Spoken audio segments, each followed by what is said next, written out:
Hello, friend. Welcome, everyone, to Almost Cancelled. I am Peter, that is Connor, and we are going to talk about Mr. Robot, Season 4, Episode 11. It is simply titled Exit. And I'm going to really point out something here, because it might not be clear just from me saying that out loud, but as we've been saying the titles for the previous episodes this season, they've all had numbers in front of the titles. They've all been 404, 405, whatever, usually an error code of some kind. This suddenly changes that system. This episode after the last one does not have the number at the start of the title. It just is the word exit with a capital X. It almost looks like, remember when The Gifted was on and every episode had a capital X? It was like that. This lowercase e, uppercase X. Yeah. And it's relevant to the episode, but I think it's very interesting that these last three episodes I'm not sure how, because it's definitely, we're getting the last two next week. I'm not sure if they're actually presenting them as two separate episodes, because in my head, I'm really just thinking of it as one more episode, but, we won't know until we watch it, will we? But it's very interesting that these last two or three, however we're going to distribute them, the titling has changed, almost as if, as we were saying that, we were saying the week before that it almost felt like that may have been the finale of Season 4 if there was going to be a fifth and whatever. Yeah. It's interesting to me that these last two or three almost are being separated into some kind of, I don't want to quite say epilogue, but like a separate chunk. Like this is a separate little portion. Pseudo mini-series at the end. Yeah, and certainly it does some different things in this episode, which we're going to get into. So it's funny, there was a time back in Season 2 when, they started introducing all this time stuff and what White Rose was up to, and we let our minds go wild thinking of possibilities, and I still think there's a lot of debate in this where we go later on as to how real things are and how much debate to be had. Yeah, what's actually going on, but this is definitely the first time really since we started speculating about that stuff, because it kind of went into the background for a while because we were dealing more with the direct threats and the emotion of things, and it was more just as well that we were like, we've acknowledged all of this, we've speculated until we get more concrete evidence. There's kind of no point just going over the same things. But this is the first time it's actually outright done something. Yeah. It's actually done something to propel that conversation. And I think one of the interesting things about this final season is that this last chunk of episodes has really brought a lot of things back from elsewhere in the show. Varying parts. Some of it's been early Season 1, some of it's been Season 2, some of it's been Season 3. Do you know what? To the point of the last couple of episodes I've been noticing it, there's been a lot of source music in these last few episodes, and that's something that there was a lot of in Season 1. Like pretty much every episode had key source tracks, and that kind of went away a lot in Season 2 and 3. There were occasionally, but they weren't the focus that they were. And then these last few, I've really been feeling it again. So yeah, I got my notes here. It is a lot of notes because there's one key monologue in the middle of the episode that I felt the need to write the entire thing down. You got word for word. I got it word for word, and it's about a full A4 page of just a block of text, and I will read the whole thing out. That is tree killing at its peak. I felt it was necessary because it's such a goddamn good monologue that I'm going to do it. But we're going to fire into this. So here we go, episode 11, the penultimate episode, or at least the penultimate week. In my head, it's the penultimate episode because ultimately, even if they're separated next week into two chunks, it's like for a viewing experience, it's the last one. It's the last time we've got a week to wait for an episode.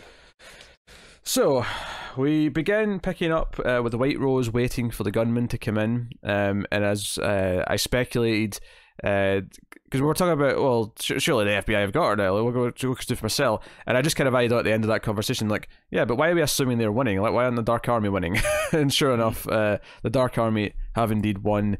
White Rose is led out, all these bodies are just lying everywhere, and she leans down to one of them and says, "You're looking for, Minister Zhang, but he's not here right now. There's only White Rose." Yeah. There is only White Rose.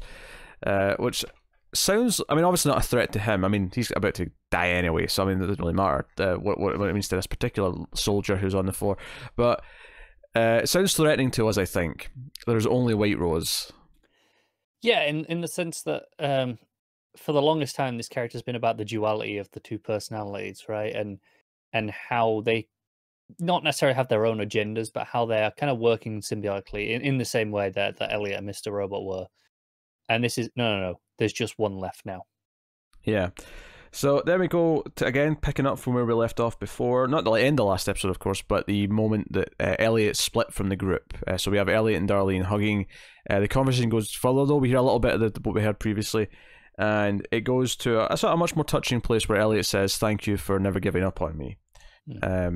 It's a really sweet moment. And I especially loved afterwards when she sort of breaks away. He says, we really pulled this off, didn't we? And she puts on the sunglasses and goes, "F yeah, we did." Again, it's her having a one-liner after putting on sunglasses, which was one of my favorite moments of last week. But as she's walking away, she kind of looks over again, not back to where Elliot was standing, but to where Mr. Robot is now seen for the first time in a couple of episodes, leaning against a car. And she sort of looks at him and says, let's get the exact line here. You've been kind of cool ever since you stopped being such a dickhead. Yeah. And then moves on. And it's kind of interesting to me that for two things. One, we've talked about how Mr. Robot's kind of softened over the last season or so. Pretty significantly, yeah.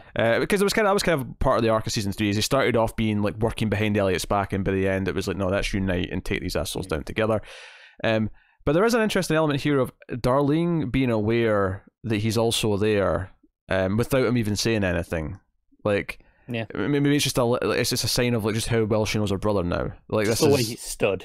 Yeah, and obviously people, as always, will bring into question, well, how did he move from there to there? If it's really just Elliot at the same time, it's interpretive. Just roll with it. He walked when Darlene's back was turned and slouched against the car. What do you want? Mr. Robot tries to convince him, like, hey, we don't have to do this. We have to go to Washington Township. We can, this is the end of it. That last night was the big thing. That was the big end goal. And Elliot's like, no, like, we have to do this. Yeah. The machine, White Rose isn't really dead until the machine's dead, kind of thing. And he says, at a certain point, you've got to move on. And this is when Elliot looks over and sees his mother and young Elliot sort of watching from afar. Not too dissimilar to when he first saw young Elliot a couple of episodes ago across the street. Yeah, they just kind of stood there. Yeah. And he says, I want to do this one on my own. And he walks off. Because Mr. Robot thinks he's been shot. He's like, no, I'm not shutting you out. I'm just asking. I want to do this on my own. And he walks off. And we get a shot of, the mum and child walk up behind him and sort of stand next to Mr. Robot. It looked like a family unit. Yeah, they do. It is essentially, the family looking on proudly as he's matured and is leaving home, kind of. It's kind of what it feels like, even though it's kind of not at all. But I would spin it. I think it was almost more that they were hoping that this would be the time that he kind of integrates or becomes his true self. Go back to the boardroom meetings and them talking about the real him coming out. Yeah, okay. I think they were standing there hoping that that's what that's what was about to happen. But they sort of look on, not, I wouldn't say proudly, more longingly that he's not. We're not at the end yet. Like, we thought we were here, but he's off to do this next thing. So he goes off to Washington Township. We see him get the bus. Notably on the way there, there's some speeding trucks go past. And given the context of what comes later, presumably that's the Dark Army kind of swooping in, at least parts of them. So when he gets there, the security, little security office out front is empty. The phone's off the hook. We hear the dial. When he gets in, the tree's knocked over, the Christmas tree. It's quite clear the Dark Army's been here. They've been through here. I mean, this is a nuclear power plant. You assume there's at least some security normally. Oh, absolutely, yeah. But even just the phone, like, sort of hanging off the hook, chair's been knocked over. There's a lot of evidence to suggest that something's happened. Now, I'll try and keep the Chernobyl jokes to a minimum, but I'm not going to make any concrete promises. Hey, there's even the threat of a meltdown in like 10 minutes. There is. You didn't see the graphite because it's not there. All right. So he gets in, he goes up to the office, one of the offices, and he puts in his USB stick. He's got his malware ready to go. That was one of the things when Mr. Robot brought up, is it take you ages to write this. He's like, no, I've already written that. And this is the thing, that all this tense music starts playing as it's like starting to, like, the script starting to run, but then it just ramps up and it says complete, and it's over, and it's like, oh, that was easy. Yeah, you're like, because you're waiting for something to go wrong the whole time. Yeah, and it's after because of the music, and it's after it's complete. He stands up and he looks over, and we see a dead body, and it's like, okay. I mean, there was already suggesting that there was some chaos in here, but this is the real sort of dark part. He part. had just proper tunnel vision to get to the computer and do this. They didn't even notice this on the way in. And the police are coming in from outside, and you're thinking, oh, is he going to get like arrested for all this? Because he's this suspicious nobody who's sauntered onto a nuclear power plant. Does look pretty bad, right? Yeah, but all of a sudden, speaking of bringing things back from previous seasons, the dude who eats all the time, I don't even have a name for him. Hamburger guy. The guy in the scrubs who's always eating something. He's like, you're in the wrong place, and they escort him through the building to somewhere. We don't know exactly where he's going yet. Obviously, once we get there, we kind of recognize it, but. He's getting there, and I did notice one particular detail: the framing before he goes in the room, because there was a long sequence of them walking. The music stops when they get to the elevator, and then it cuts back in again. All that gives it a nice sort of pulse. But just before he walks into the room, there's a sort of thin hallway. There's a shot looking dead at him. There's a clock right above him, and it's framed so directly above him that I couldn't help but when I was doing my note run on the second view, and I'm like, okay, I'm going to pause it and check the time. Oh, I know what time it said. It's 11:16. Of course it is. Right. So. It does that only mean something to you because of something later? Yeah. Okay, that's fine then. Don't tell us now. It was just in case you had some cool thing from a previous season, and that's why it was important. No. Just from later. That's fine. I think it's incredibly important. Sure, it's important for later, but like it's not something from the past as far as we can remember anyway. So I just referred to this in my notes as the Brain Washroom. This is the room where Angela was taken in the season 2. It was the penultimate episode of season 2 rather than the finale, but it was right at the end of season 2. It was, yeah. Where she's taken to this room and they had this old computer and stuff, and it was similar to what Elliot's seen, but not the exact same, because as Elliot points out, this is his old childhood computer. This is Apple II. It's a book that his dad used to read, which I did note down was Leo Tolstoy, Resurrection was the book. Which may not, I mean, I'm sure if someone's read that and there's some cool thematic links to Mr. Robot, by all means, file in the comments. Sure there is. So, and then the poster that I did remember, as soon as I looked at it, I remembered it being there from the last time we were here, which is when a door closes, a window opens. Yeah. And I remember I was like theorizing the meaning of that because he went out a window as a kid. I remember having that conversation. Yeah, I do as well. But White Rose comes in.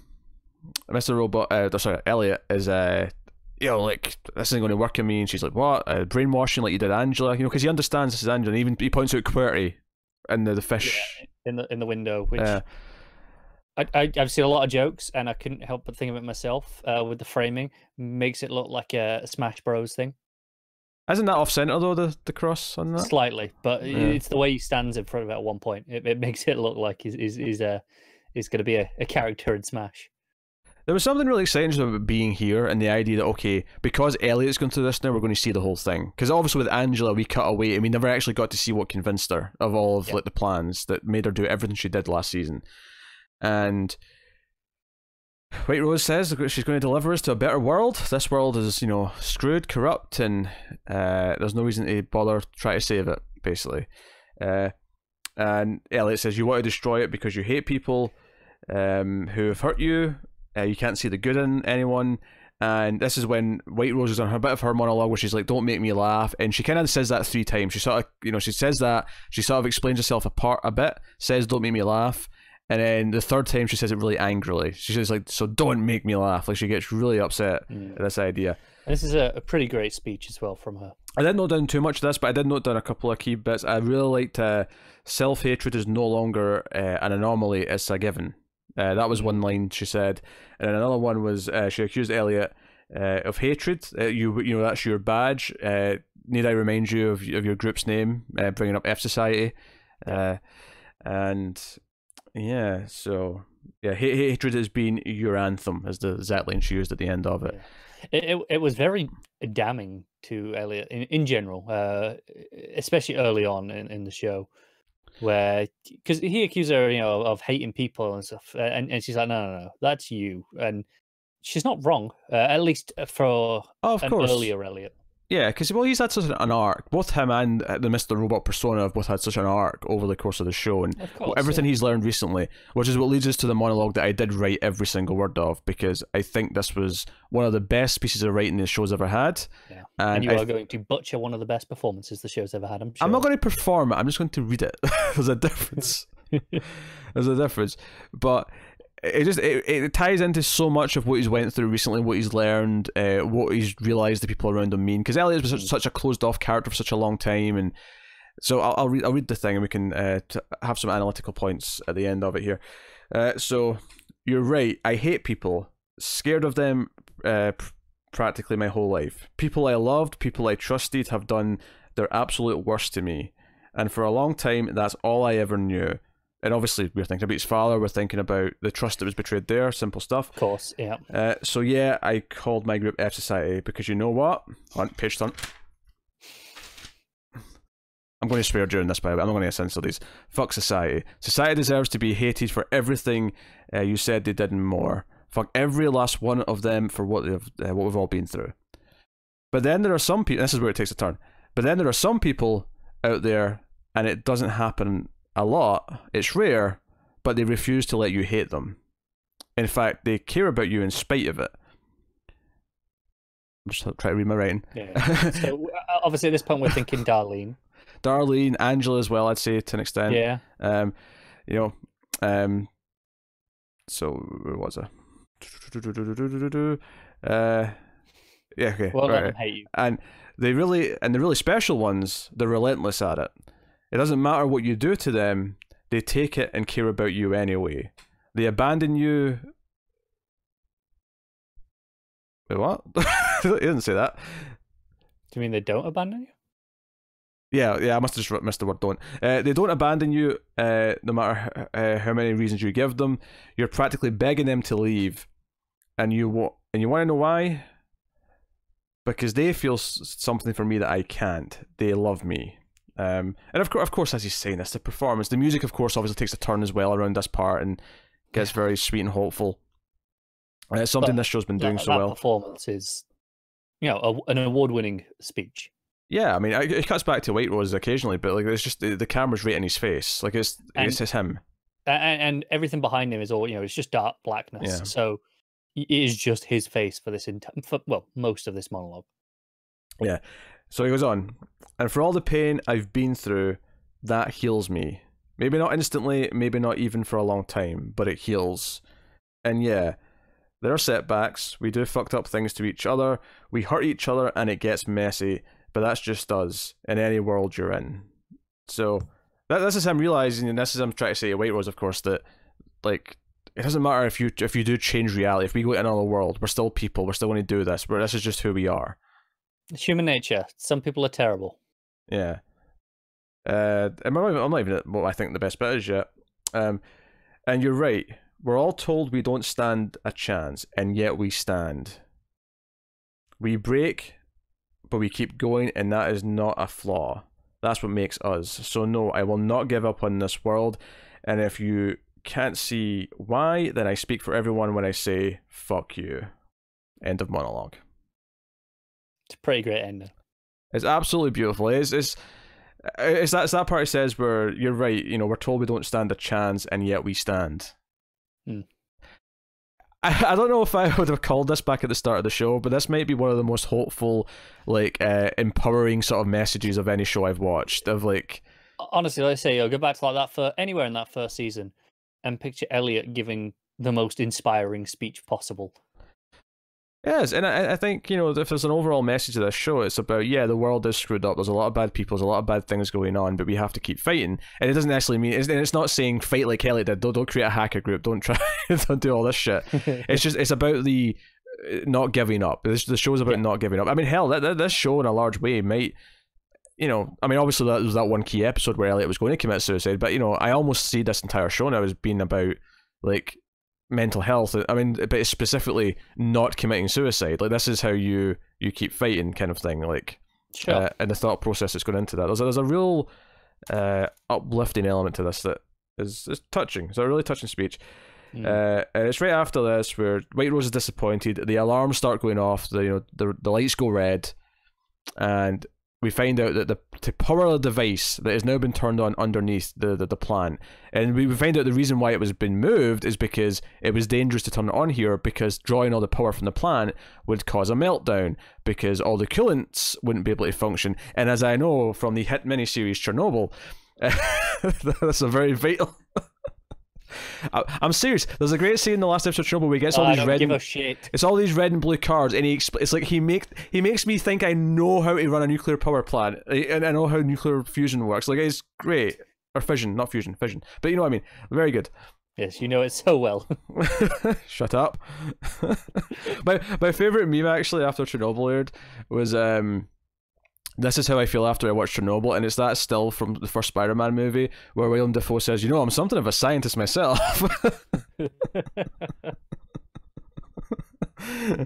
Oh, dude, it's great. So, and Elliot's like, "What about the malware? My malware ran," and she says it was too late. It won't matter. Although I do have to question, will it still matter ultimately?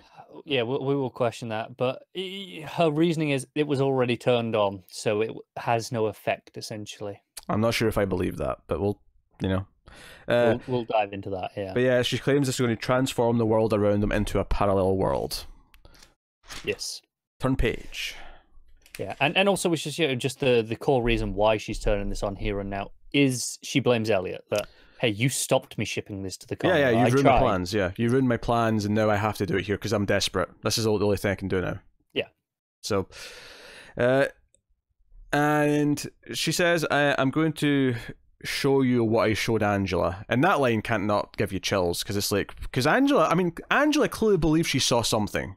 She clearly came believed. Out of that room completely changed. We knew that immediately. She believed that time could rewind, and while I think there's, especially after this episode, speculation that she misinterpreted time travel or time rewinding for alternate worlds. But like, she believed that people could come back. She believed that the people who she's lost could be brought back.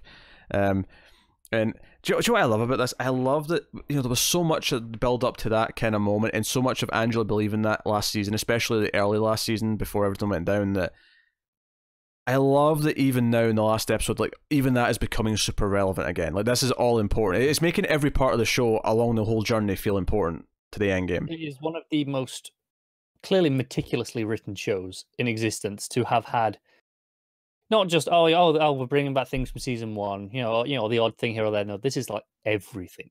Yeah. So, she pulls out a gun.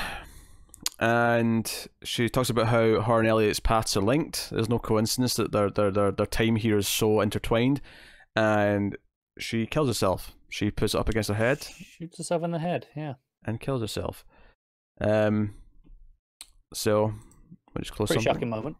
Yeah.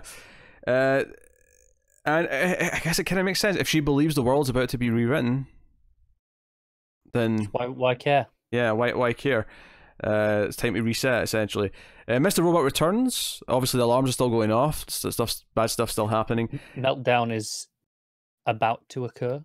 Imminent, I believe, would be the word I'd use. Mr. Robot is like, okay, we need to try and get out. There's a keypad for the door. Elliot picks up the phone, and the phone says 0509, which I don't think most people would miss as being 59, the date. Yeah. And so yeah, and I do have to theorize as well. I mean, this is maybe a bit far-fetched, but I do wonder if him typing that into this computer or the keypad, I do wonder if that kind of picked what's going to happen, what date it goes to, because we're at a very specific time period when things change in a minute.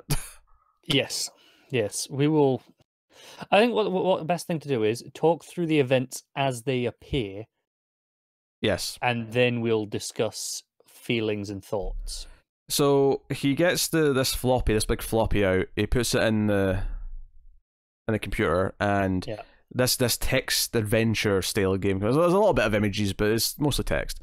And it's like, it's about a barrel, and there's a tunnel, and he's making the choices to get out the tunnel. And there's a friend. He's having a friend, but the friend can't travel through the tunnel, and he leaves the friend behind. In exits, and it's basically this thing where, okay, I want to say that I want to leave, so I'm going to do this, but then when he gets to the end of the game and he's out there with a tunnel, so nothing's changed. Well, maybe this is actually like, if this is the choice White Rose wants me to make, maybe this exiting means exiting this world. So he goes to play it again. Mr. Robot's freaking out. He's like, hey, we're running out of time. We need to go. Because at one point, he just wants to run, and Elliot's like, no, if the meltdown happens, people are going to die. Like, we're going to try and save them. And I think also, if it happens, how likely is he to outrun it? Exactly, yeah. I mean, I was genuinely questioning all this, but I mean, don't know. I am no nuclear expert, unlike Pete here. But can you just outrun a meltdown like that? I assume not, but depends on the head start. That's a good answer. Depends on the head start. So he plays again, but this time, instead of moving the barrel, he says, I sit down next to my friend. And because the first time he went through, the friend tried to follow him through the tunnel but couldn't go, handed him a note, but he couldn't read the note because it was too dark. This time he sits down, the friend hands him a note, he lights a match, and again, this is in the game, this is the text game, the note says, don't leave me here. Yeah, I think it said, please don't leave me, didn't it? I mean, it said, please don't leave me here, yeah, I remember, please. Yeah. I know it said ended on just leave me, because I thought it was really interesting, because going all the way back to season 1, when the initial hack that Elliot got called in to find, and there was the text file that and it just said leave me. And, yes, that was interesting. Interestingly though, when I noted this down, I took it not from the image of the note, I took it from the question of text on the screen, which I think did say here. Maybe I misread it and just added that on myself, but I specifically took it from that text. Okay, fair enough. Because I was looking down at my pad when I was writing my notes, and I didn't. You could be right. Maybe I'm misremembering now. But anyway, so the alarms stop because he's made the right choice, because he chooses to stay. Yep.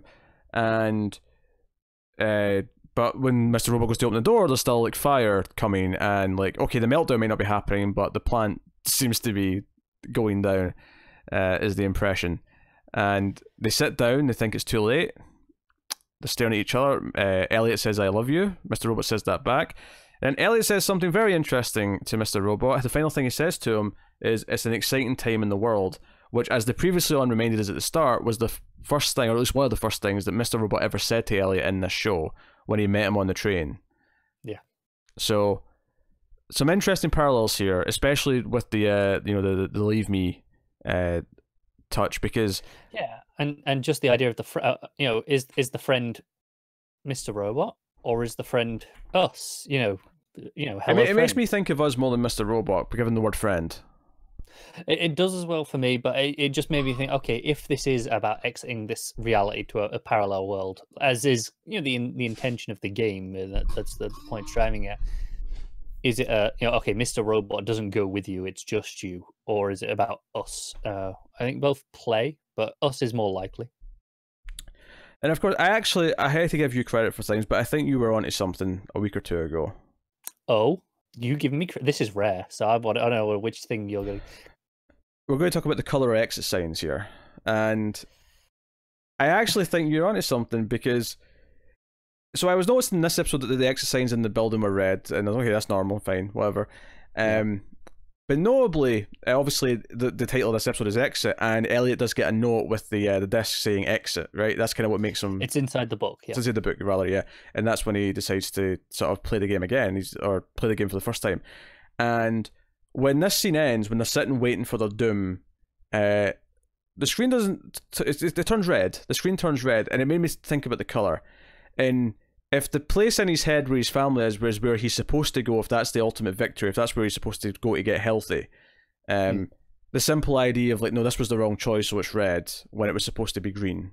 I don't know, like, it's a simple little thing, but no, I'm with you. Like I say, exit signs in the show have always been red, and again, we've red as long been as it's a danger color, right? It's don't go. It's wrong. It's been associated with that for God knows as long as humanity, basically. So it's clearly an indication of something not being right here. Yeah. So then we hear, this is your wake-up call, this is your wake-up call, whatever. And notably, the time on the phone for this wake-up call is 11:16, which was the time on the clock at the plant.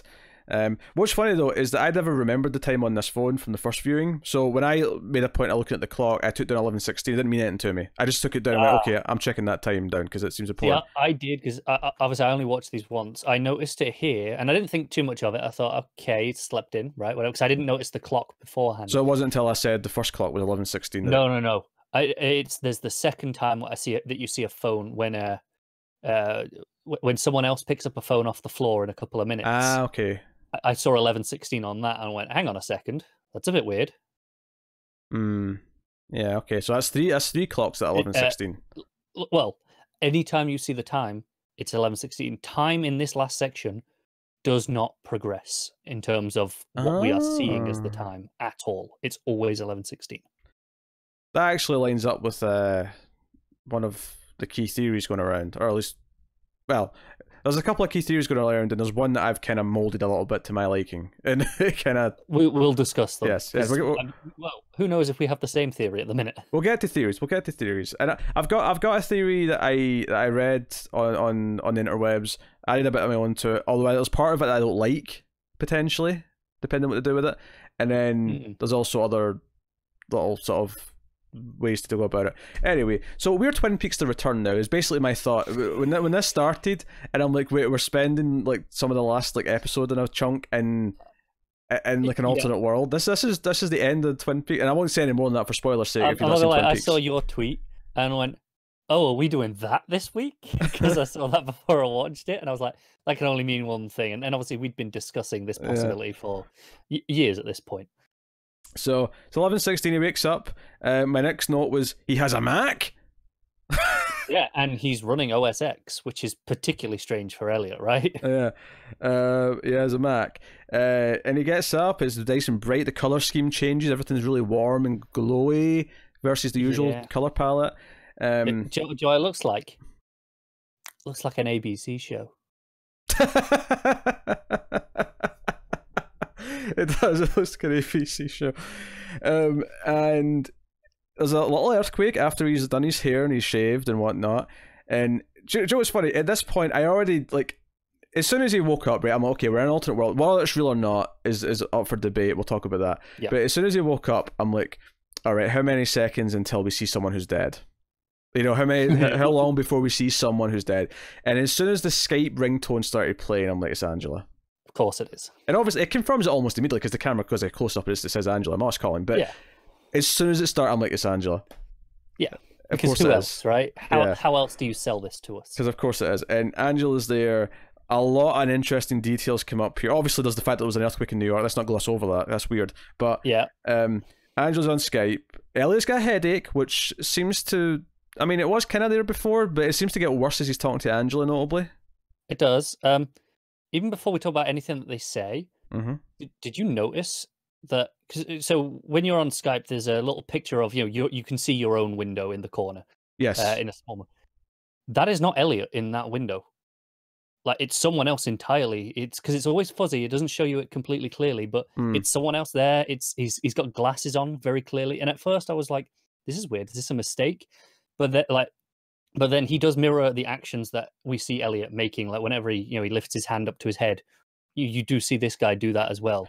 I suppose the most obvious thing to blurt out here, although I'm not necessarily think it's this simple, but the obvious thing to blurt out here is it's the third.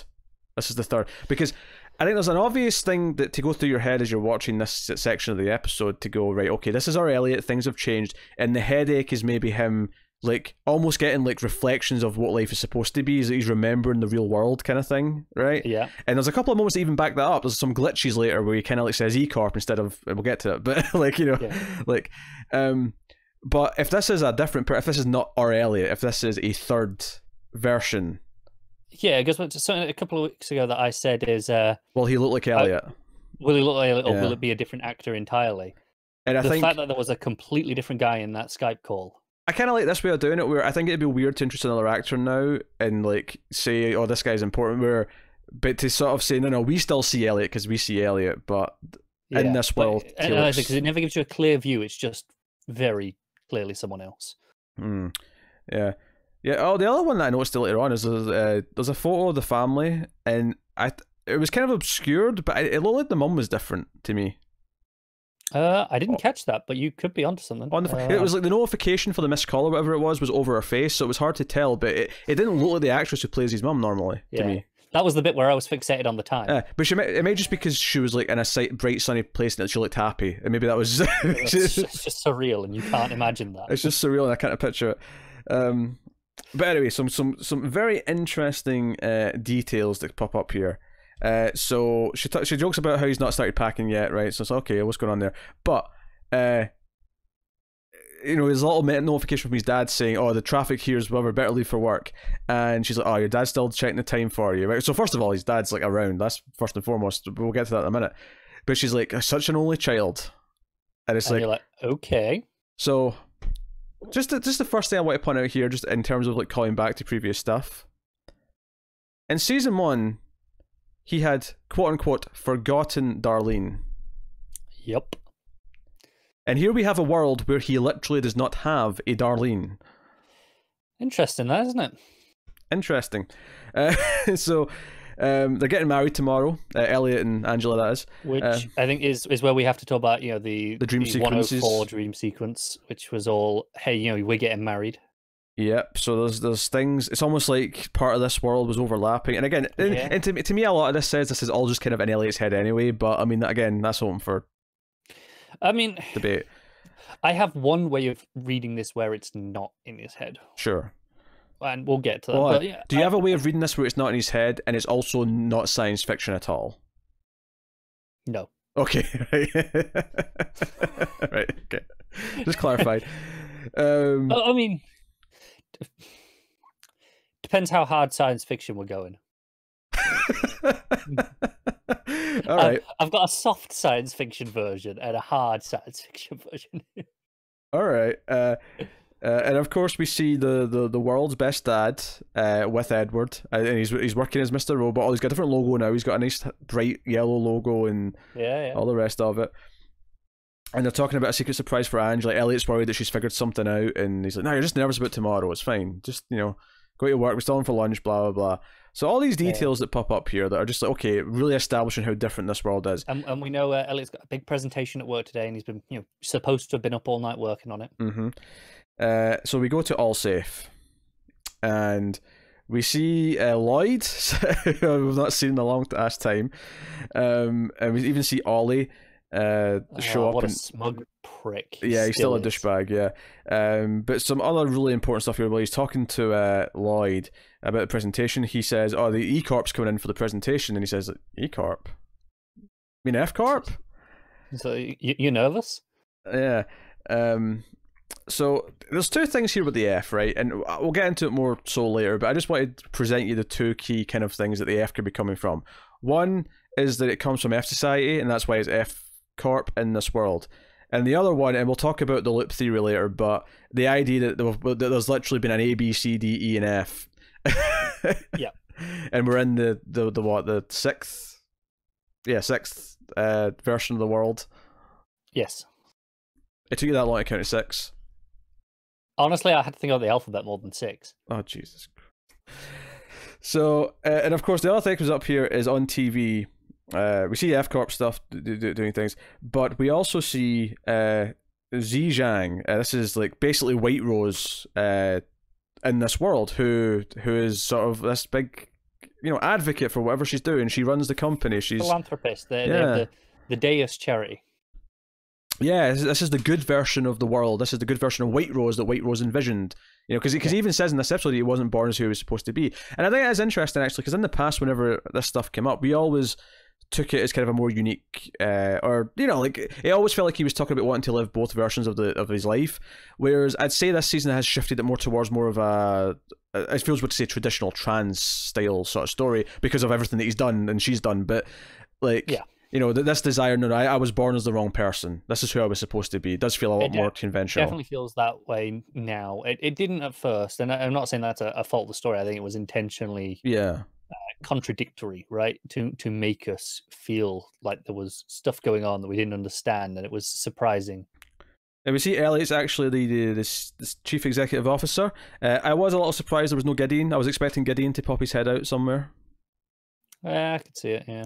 But he's got his meeting with Tyrell, well, it was the F Corp, but it's very clear very quickly that the guy not facing him is Tyrell. Yes. Interestingly, wearing just like a hoodie, and as I think it was the last episode that we had with Tyrell, where he said to Elliot, I envy that you could just wear a hoodie and just do not care how people look at you. Yeah, this is the Elliot version of Tyrell, I guess.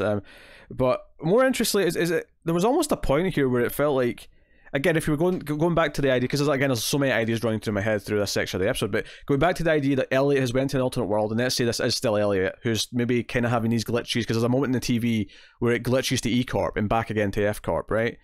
So yeah, and it's the same effect as when we first saw E Corp become Evil Corp. Yeah, the same effect. You're right.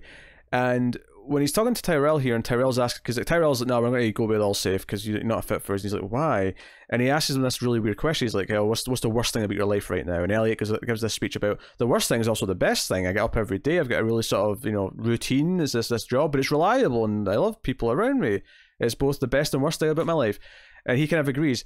But he says something here where he leans in and says, "I feel the same way about my life at F Corp." And Elliot even has a moment where he says, "I've seen what can happen to your company," and then we should go, "Oh, have you? Have you seen?" Tyrell kind of perks up at this as well. Yeah, and it almost made me think that Tyrell had also somehow came here. Wherever that blue light was in the forest, he had come here, and this was him trying to gauge if Elliot was self-aware. I got that feeling as well. It definitely played on that trope. Yeah. Because the final thing he says to him is, "I want to know if you're on my side." That's what Tyrell says to Elliot, and that moment feels kind of like, oh, it's like he's trying to gauge something here. And it does, yeah. But then he's at lunch with his dad. He's got the F Corp account. He's got Angela, this book she loves. The one weird detail I noted down here is that he phones Angela's mum to try and make sure that she's not home, so that he can go and drop off the present. And she sort of answers the phone and immediately hangs up. Yeah, it was strange. Was strange. There's no event from previous seasons that I can think of this sort of linking up with, but... No, just the fact that he phones Angela's mum at all is obviously going... Oh, of course, yeah, her mum's alive. Yeah. Yeah. Which goes along with Angela believing that she can get her mum back. Yeah. So, I mean, that was a big enough deal in itself. I mean, probably less so after we've just, we're sitting here with Edward and such, but, worth mentioning. So, yeah, he's like, you're just being nervous about tomorrow. Yes, have lunch. Also, Elliot left his wallet at home. And they're both like, yeah, that's really weird. That's not like you. Yeah, and that could just be a normal thing. Is like, so we can't look at his ID, or he can't look at his ID all day, Yeah. Something. That makes sense.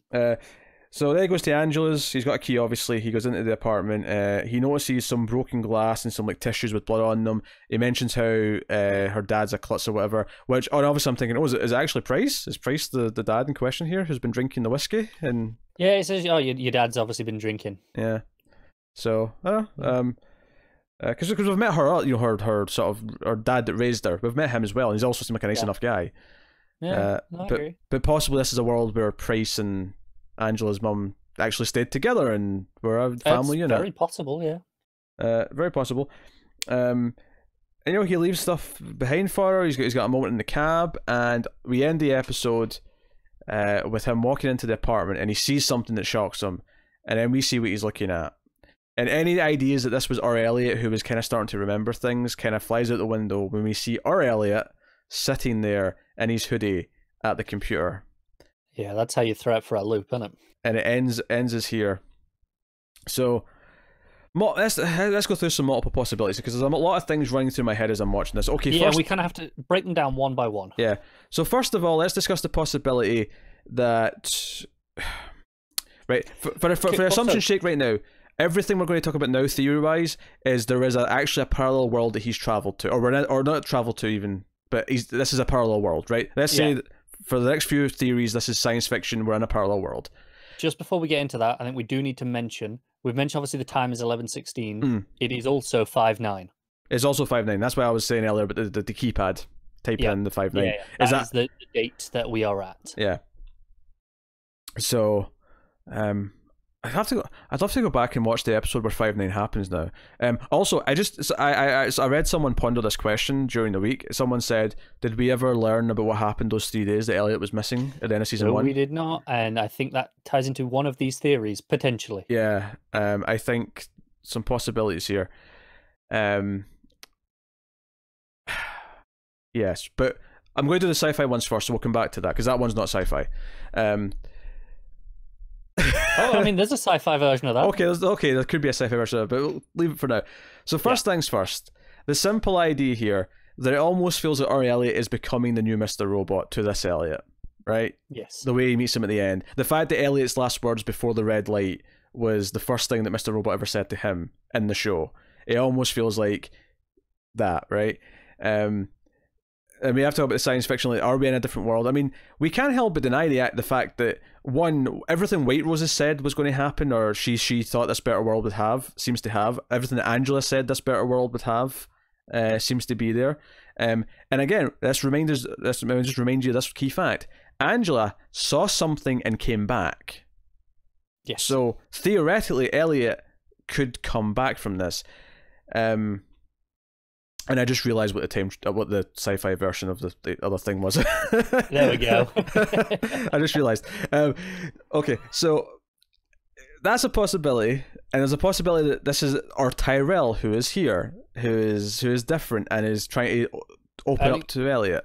It makes us question. Okay, if Elliot got here through this machine being turned on, in the plant, which is what we would assume naturally, I think, at that point. How did Tyrell get here? He found the back door. Sure, why not? Good answer as any right now. He found a back door. The other thing I would point out here is that this world, I mentioned the Darlene thing. He didn't remember Darlene, and now he literally doesn't have Darlene.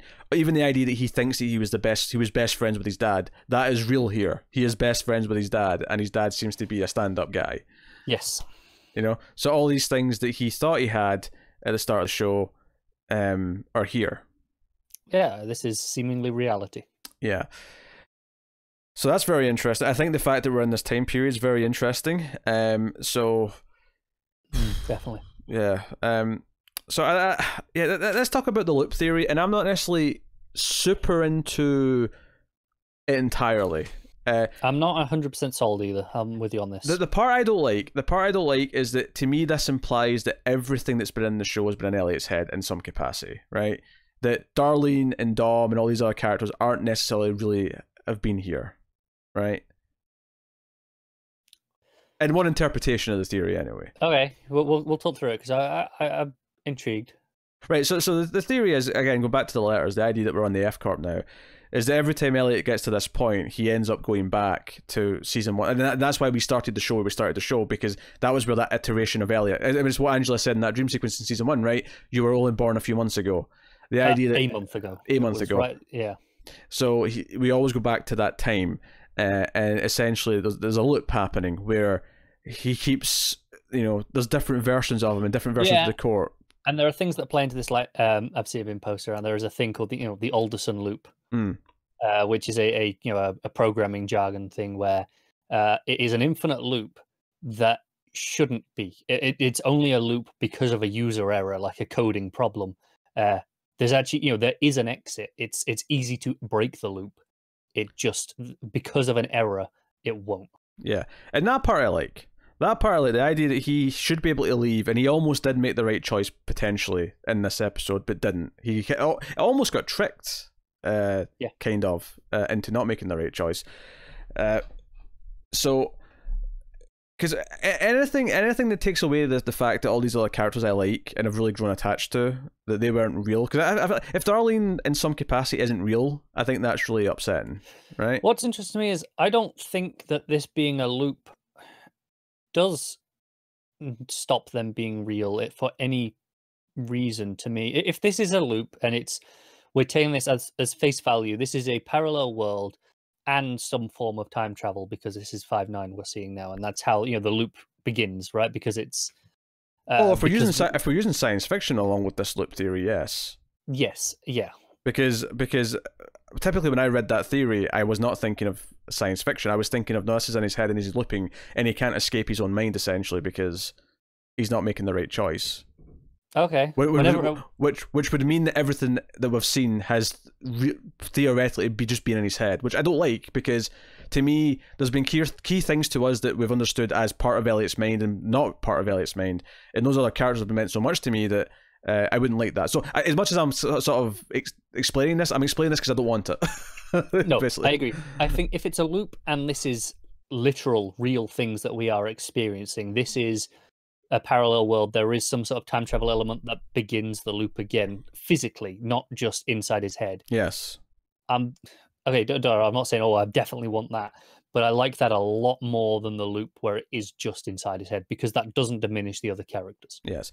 I think there's a looping element to Elliot. I do think, even if we're not looping literally, I do think that Alderson loop thing is relevant to the themes of the show. I think even to the point where we talked about in season 1, he'd forgotten who Darlene was, and she says, "Oh, have you forgotten again?" Yeah, it's the idea that his behavior and mentality has been looping his entire life, not that we're literally going to be looping this period of time again. So even thematically, the Alderson loop does play into the themes of the show without literally doing a loop. Yeah, without the physical breaking time. And if I shift to over not having science fiction involved here, right? Although it could be, admittedly, as I just admitted, I kind of realized as I was thinking about it. So the idea that the reason we don't know where Elliot was for those 3 days in season 1 is because it was this Elliot that we meet in this episode in some capacity who was in control or doing things for those 3 days. In the same way that, again, assuming this is the quote unquote real Elliot that we've been discussing the last few weeks, this is the one that Vera spoke. Well, actually, I want to nitpick that a little bit, because there was a nice comment at one point explaining how with DID there's no real personality; they're all like equally valid, right? And I think I like that, especially because I like the idea that it doesn't downplay any one of them to me, because to us, obviously, the Elliot we've been with is the one that's the most important to us for obvious reasons. Yes. And nothing from this Elliot in this episode to me felt like this is the real one. This is how he should be. It still felt like it was flawed, if that makes sense. Okay, yeah, okay. Maybe my use of real is disingenuous, because I think that Mr. Robot is kind of, while not physically real, is equally real as a personality. We even had I think it was in that episode where he's being interrogated by Vera not so long ago, where Vera's like, it's like I'm talking to a whole different person, and Mr. Robot's like, that's because you are. I think Mr. Robot is equally real as our Elliot. The only reason I use the word real to separate here is this is the one that the founder referred to as being asleep, right? The one. Fringe always had this thing where it'd have the fun like doppelganger names, like the plays on their names to make it clear which one you were talking about. I can't think of one for Elliot though. No, I'm thinking. I was just thinking of like Elliot Prime, like is kind of this one, the core, the ideal Elliot. In theory. Because as he even says in this episode, he when he gives that speech about the best and worst thing in his life, he says he sometimes wishes for something more exciting, that some where he could be more adventurous. And that's literally what we've seen throughout the story of the show, is the adventurous version of Elliot. And I guess the key point there is that no one version of him is whole. Like all of it's important, all of it is part of who he is. So this idea that the reason why we're back at this time, and it would line up, because if we went back to that episode where 5/9 happened and where the start of that 3D period, I said that weird, period. 3-day period. When that happened, like, I don't know if we had a confirmed like time that, because correct me if I'm wrong, because you just rewatched this, right? I didn't quite get there yet. But okay, from memory then, if I recall correctly, we had that cliffhanger where the gun was in the popcorn, right? Yes. And we did see more of that scene like much later, but that was where we left it at the time in season 1. And then the next time we saw Elliot, he was getting out of a car like 3 days later. He was getting out of the SUV or whatever it was. Yeah. So that's where our time is, and I'm just trying to remember if, like, from that scene that we got later where Tyrell actually watches Elliot do the hack or whatever in 5/9, like, was there a distinct moment that says, okay, at 11:16 is when it hit? Like, that was the moment. I don't know. It might well have been. And if that's the case, there's something interesting then about Elliot kind of almost traveling back into his own mind here. Like, let's forget science fiction for a minute, right? He's traveling back into his own mind here, and not literally going back in time and playing out those days, but he's going to go back and watch what he did over those 3 days as this other version of himself. Okay. And be there as a Mr. Robot-esque sort of onlooker to the character. Alternatively, of course, there's the science fiction where he's literally went back in time, and this version of him is going to do stuff over 3 days, and then he's going to ping back to the future. Yes. And I don't even mean to use that exact phrase, but it works for the show because he's obsessed with that movie. So both of which are possible. Honestly, part of me thinks this is still going to end with no confirmation if anything's actually really happened in a sci-fi sense. I know Esmail has promised answers. He said, next week you will get your answers. I don't know how definitive that means in terms of these things, or if it just means in a more general sense. What's funny though is watching this last 15, 20 minutes is that it reminded me so much of Twin Peaks that if there was just no more, this is it. That's the end of Twin Peaks. I wouldn't necessarily say it would end on this, but like it did make me think that there could be like an ending that makes me go, oh, I really need to think about this, because like it's not a clear cut, final note to end on. And if Esmail's saying that we're going to have answers, then I believe him. But like, it definitely gave me that feeling this episode. No, I'm with you. Even before I watched this, when or even at the start of the episode, when it was going through the early stuff, where it was just sort of leaving Darlene and so on, I had this feeling of like, these last 2 episodes are going to be weird. They're going to be different to the rest of the show. They're going to do its own little thing. It's kind of what we said at the end of not last one, but the one before, that kind of felt like the end of a season. So what now, right? What is this direction that we're doing in a post? In a world post where they have achieved their primary objective for the show, which was that the Deus hack. Yeah. So really fascinating. I do. Yeah. I mean, if I was to say what I'm expecting from next week, I mean, not guessing what the theories are, what's right in terms of the answers, but I would say we're going to learn what he was doing for those 3 days, and it's probably going to be through the lens of this other Elliot that we're seeing in this other world, and that whatever's going on there. Yeah, so I'd just like to present a couple more twists on some theories, if that's all right. Go on, yeah, no, hit me. So we talked about how the loop, the time travel, that okay, he literally sends someone back. He kind of has to make that decision to send this Elliot back in time, kind of, so to speak, and then live through the show as that, which is why in the first season he doesn't remember Darlene, because he never had a Darlene. So there's kind of that. I think what is more interesting for me is kind of where I'm leaning right now is this is the Elliot that's asleep, and this is the dream that he is asleep in.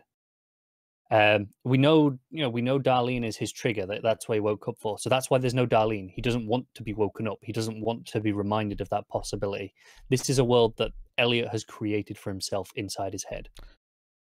That's why it's so quote unquote perfect. Yeah, and that I think that works quite well. It's not sci-fi. It works, and it means everything else in the show has been real. The only evidence that I would suggest that says maybe not is the fact that everything that Angela and White Rose has said about this other thing, that the world is, it also seems to be there. And Angela's makes sense because he'd also want her to be happy, but the White Rose one's kind of like, okay.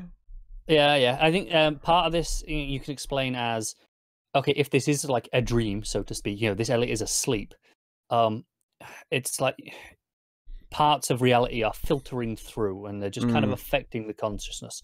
That's why, okay, there's a glitch for the E-Corp. Like it's the reality filtering through for moments. I would go as far to say that, like, I wouldn't consider the Elliot from like season 1, pre-time gap, of being like a different Elliot to the one that was after time gap. I wouldn't say that would like. I feel like the reason why he would have like remembered this other world is because there's still almost what you're saying here about the dream. There's echoes of like he's still obviously like waking up almost, and he still like thinks he's in that world to an extent, and it's sort of bleeding in and out. And then for whatever reason, like he almost went completely shut in again for 3 days, and then came back out. And what makes him come back out again? Maybe it is Darlene. Maybe it is some Darlene thing. Because we're seeing Darlene in some capacity next episode. Oh, 100%. of saying it. Without a doubt. And then just something I thought I'd like to talk about here as well is White Rose said, "I want to show you, right, this," and okay, and we're going, well, this doesn't feel real in many regards to us. This feels like it's in his head in many ways, right? You know, the time is 11:16, which was the time as he went into that room with White Rose. You know, to go back to this, it feels like the whole idea of time not moving forward suggests that it's in his head, right? It suggests that the reason why we're not moving forward is because we're literally stuck in a moment. Absolutely. But also, I want to go back to the fact that this meltdown seemingly happened. They didn't stop it. They were too late to stop the meltdown. That's something Mr. Robot says. Yet they're still there. They're okay. You know, it doesn't get into their room. I think, to be more exact, I think he said it's too. He just said we're too late. But I don't know if that necessarily meant too late to stop the meltdown or just too late for them to escape. Because all the alarms stop ringing. It's just the danger of the fire and stuff that it stops them from leaving. That's fair. But the other thing to say is this some sort of intense kind of VR sort of world that they're in? You know, like that. This is White Rose showing him something. It's a simulation, which is what she could have showed Angela, how she could have gone to somewhere and come back having seen this. I don't even want to begin to speculate exactly how she'd be pulling it off, but I will say, just to go back to what we said earlier about she showed Angela something and Angela came back, it would sort of suggest that if this is Elliot seeing what he's supposed to see and he's supposed to come back, then this is an intentional trip of some kind. Yeah, and I think things like that would explain maybe when he mentions his headache, he always rubs the exact same spot on his head. It's like, okay, is there some sort of implant on his head there in the real world? Things that we could go down, which is why earlier when you said, "Oh, is it a sci-fi answer?" And I went, kind of, right? It's softer sci-fi than the actual parallel worlds and time travel. Is the earthquake in the dream just an explosion in real life that's kind of filtering? Thinking of like Inception, where if something turns, then your world turns, kind of thing. Like, yeah, I'm kind of thinking those sort of rules. That kind of echo. Something I want to go back and talk about though, and this is something that maybe does actually suggest that everything's been in his head to an extent. Maybe not. Okay. But it's what you brought up, the "leave me" message back at the start of the show. Yeah.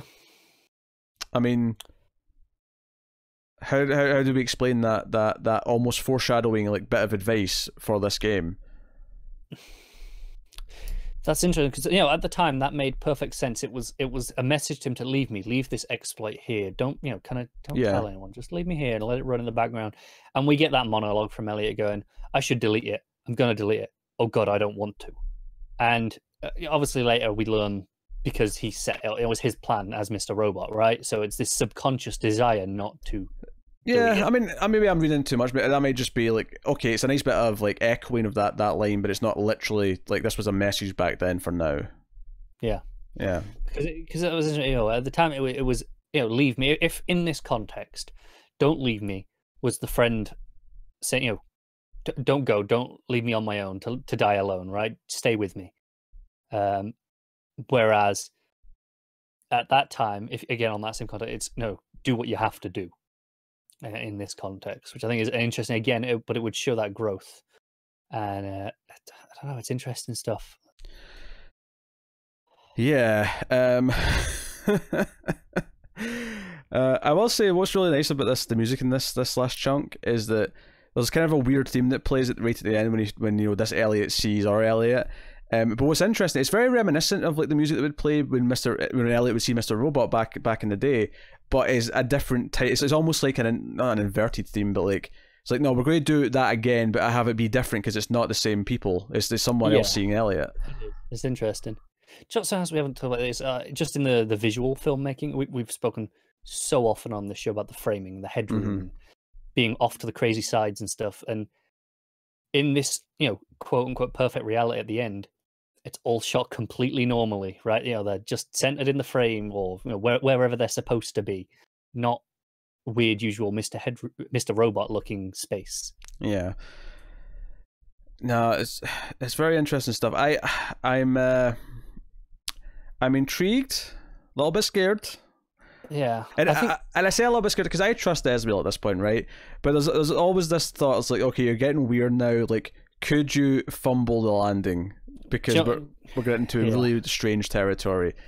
But that's also kind of exciting because it means he's doing something really risky and really interesting, and something that will be very will stick out even amongst how great this show has been. The ending could really tie the whole thing together. And given how everything else this season's been tying things together, and emotionally at the very least, having it all play perfectly, this is wonderful. Yeah, I mean, we trust Esmail, right? He's not let us wrong yet, so I'm giving him the benefit of the doubt here because he's earned it.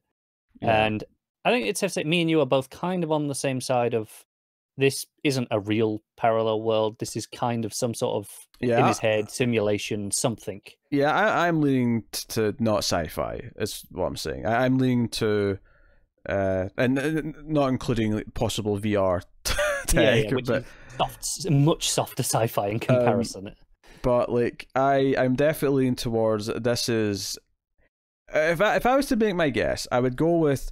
In his head, like he's sort of facing like his dream version, and he's going to kind of witness how this dream version of himself. And I'm saying, and I say dream again. I'm still thinking this is the third kind of part of his personality, but like how this dream version spent those 3 days and what happened in those 3 days after 5/9. And I think it's very important that we went to 5/9 and we're on that day specifically because this is when he lost 3 days of time. I think that's very likely to happen, but I think for me it is about okay. So if this is the Elliot that is asleep, we still don't know what he did, right? Because that was something we learned is he did something, and we don't know what exactly he did wrong yet.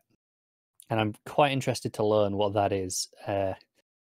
And if this is the Elliot that's asleep again, on that assumption, how is it we're accessing that in this manner? Is this just all in his head, like the boardroom? Is this kind of just that scenario? And our Elliot has entered the dream. If it's just in his head, then there's no need for an explanation because it's just that's true. It's just in his head. Like there is no like how or why.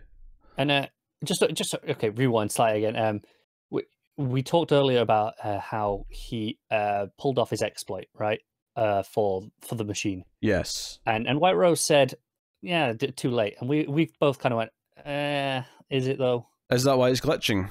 Is that why he's having flashes, kind of thing?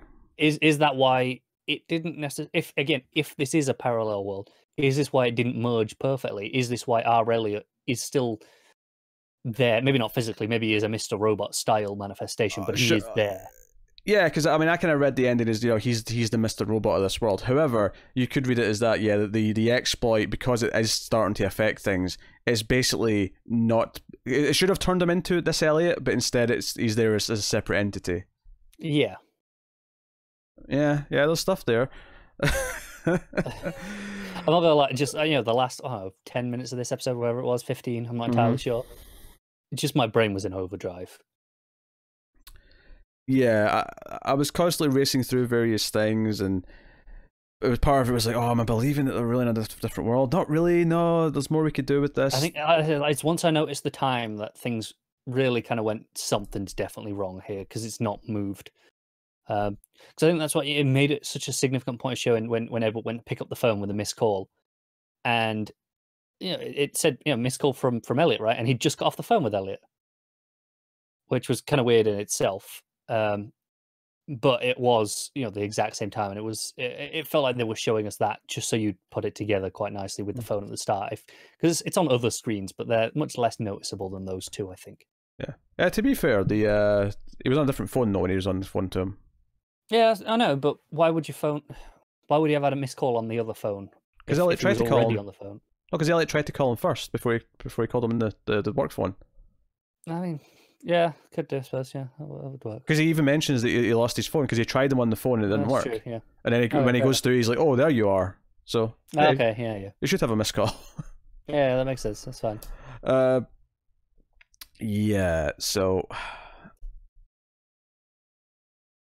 this is the thing, because I'm going back to the computer game, right? And I'm thinking about it, and I'm like, the way I was interpreting it as he was playing it is, okay, exiting it's wrong because you're exiting it to a new world, but the ending kind of leading to all this stuff implies that staying with the quote unquote friend was the mistake, even though standing by your friends typically is a good message that you want to do. I don't know.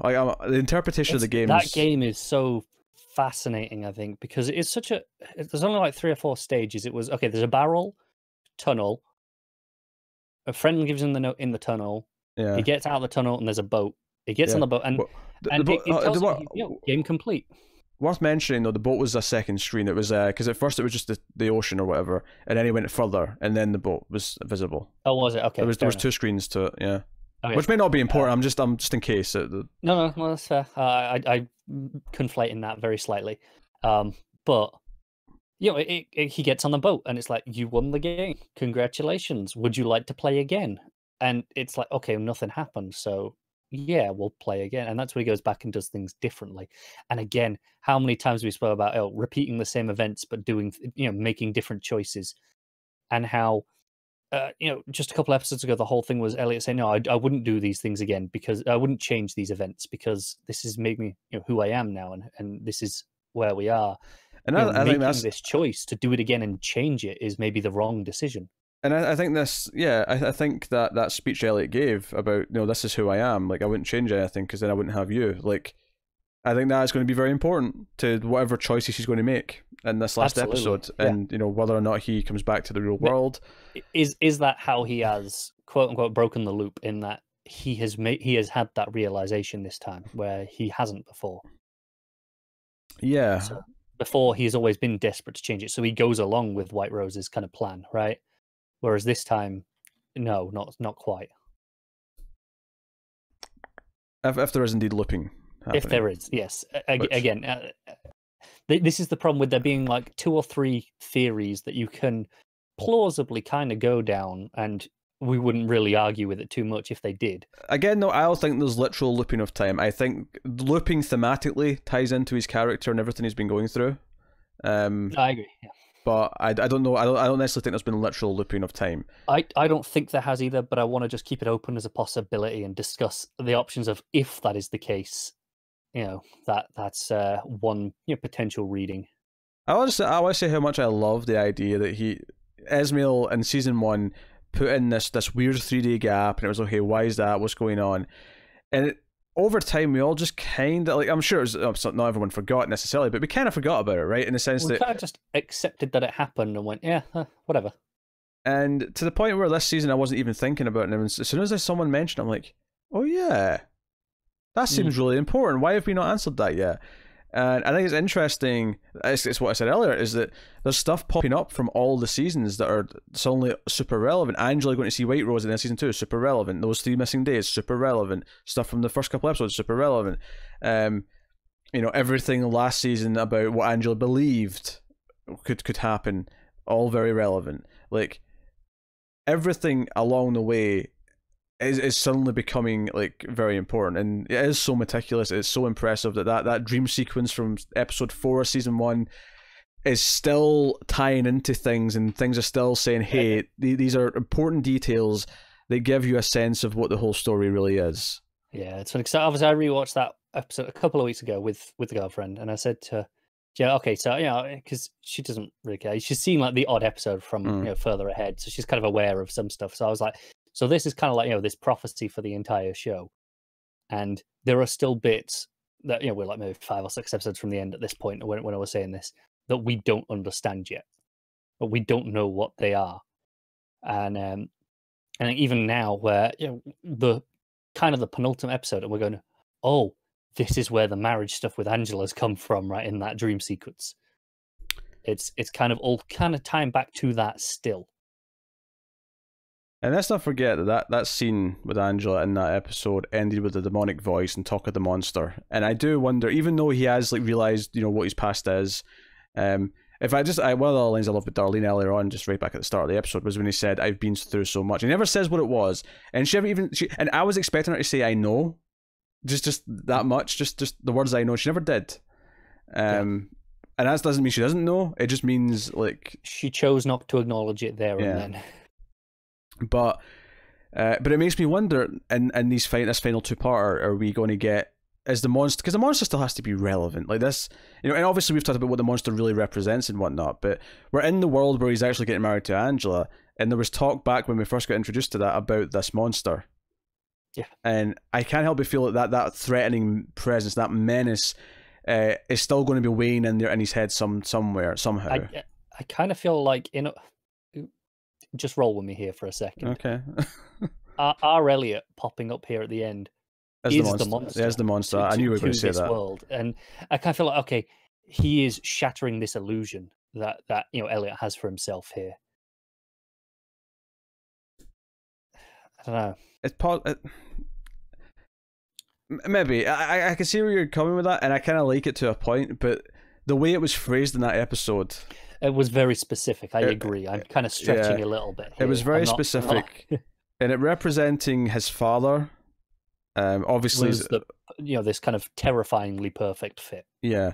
So I wonder if the menace of the monster, and that's why he's scared to do certain things. Like, I mean, or let's just spoil this all down to simplicity here. Like, what if the story of going through this time in this, quote unquote alternate world, real or not real, right? Probably not. But what if this meeting of our Elliot and this Elliot is literally the merging of Elliots that we've been talking about, where by meeting each other and going through things, by the end they will realize they both need both parts, kind of thing. Like, I don't know. Like, I'm. I kind of go. This is literally the start of the merging process. Do they have to start a clash together? And obviously that goes against all the theories about time loops. It goes against the theories of just going back and seeing this sleeping version of Elliot during these 3 days where maybe he took control. And even speculating that, like, imagine this Elliot taking control in the real world. And what does he do for those 3 days when he's not this, the hacker Elliot, when he's not this Elliot with all these problems who thinks like him? Well, this is what's interesting now is we've kind of got this is the ideal Elliot, right? We've kind of been phrasing it that way. And no, I disagree with ideal. Okay. I disagree with that.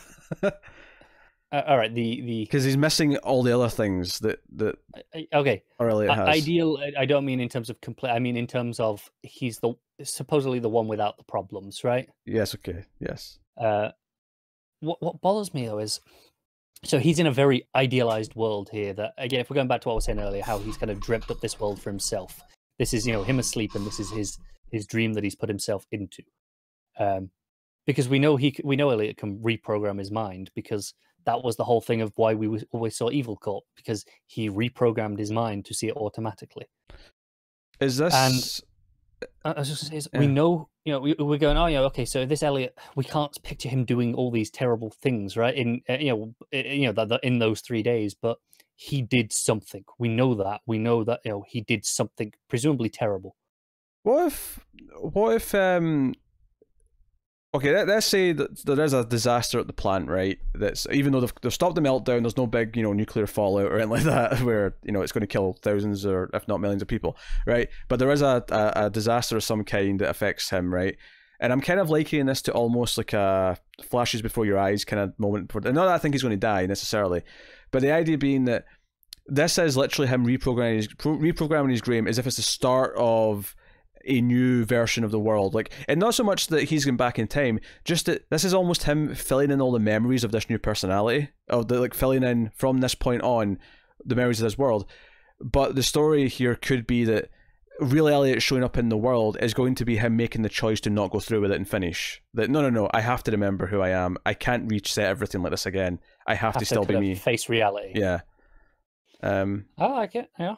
I could see something like that maybe. Yeah. God, I love this episode.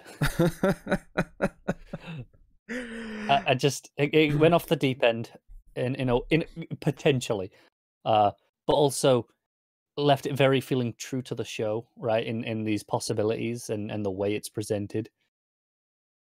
And I'm like, okay, my mind is racing. Mr. is at his best when I come out of it going, holy crap! There's so many ideas, and that's how I felt after I finished this. Yeah, I'm not ready for one more episode. Yeah. Like, I'm just not ready for that. So yeah, the plan next week, of course, is we'll have the review up as quickly as we can. We're actually annoyingly having to record an extra comics podcast on the day we normally record this, but don't worry, by hook or by crook, somehow we will have this 2-part finale discussed in depth by our normalish time.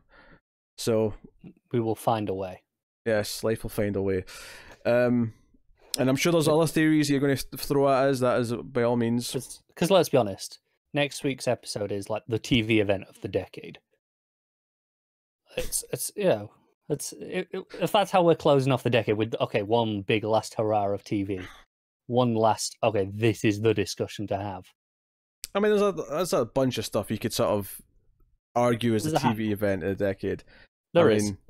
Twin Peaks we've mentioned was pretty big, and that was kind of like a really burning bright one, and because it was just this one season thing of this comeback and this thing. But other big shows have had endings. Breaking Bad ended this decade. Lost ended this decade. They did. I just want to say again how frustrated I am that me and you are doing our best TV shows of the decade, and we are making and starting that list and recording that before next week's episode. But I mean, we already know how much we love Mr. Robot. I know, but this might, next week's episode could change it between like whatever slot in the top 3 it is. That could make or break, as in, is this the perfect ending that that I go, yes, that bumps it up, or is this I didn't quite enjoy that, I don't hate it, even if I hate this ending, the show cannot drop that much because it's been so damn good for every other episode, but it could move it a bit. Well, Watchmen finished last night, so I've wrapped that up, and exactly now you've got a complete context for that now. Yeah, well, that needed it though because it was only one season, one story. Oh, they're not doing another season. Well, no, they might do more, but it was a self-contained story. Fair enough. And it being a Damon Lindelof show, it needed the last episode to really make it all. Yeah, it sounds about right. Go together. But yeah, that is Mr. Robot, Season 4, Episode 11, simply titled Exit. So let us know what you think of the episode in the comments below. By all means, give us your own theories. Like, subscribe, ding the bell on YouTube for the notifications. Share the show out, let people know about it. You can, of course, get us on Twitter at mailed_fuzz for channel updates. Rate the podcast on Apple Podcasts and give us 5 stars. More people will find us that way. Not just for Mr. Robot reviews, of course, but for all the other reviews. I just mentioned Watchmen, obviously. We're doing Mandalorian. There's stuff coming up soon. We've got Expanse on right now we're working through. So go and have a look at that stuff. You can support us, of course, financially over at patreon.com/mailfuzztv, which you can do for as little as $1 per month. Keep all the content coming. Get some bonuses for your troubles. So go and have a look at the different things that are on offer. But otherwise, that is us. So thank you once again for watching or listening. We always appreciate it. Keep watching TV. Have you got any vanilla?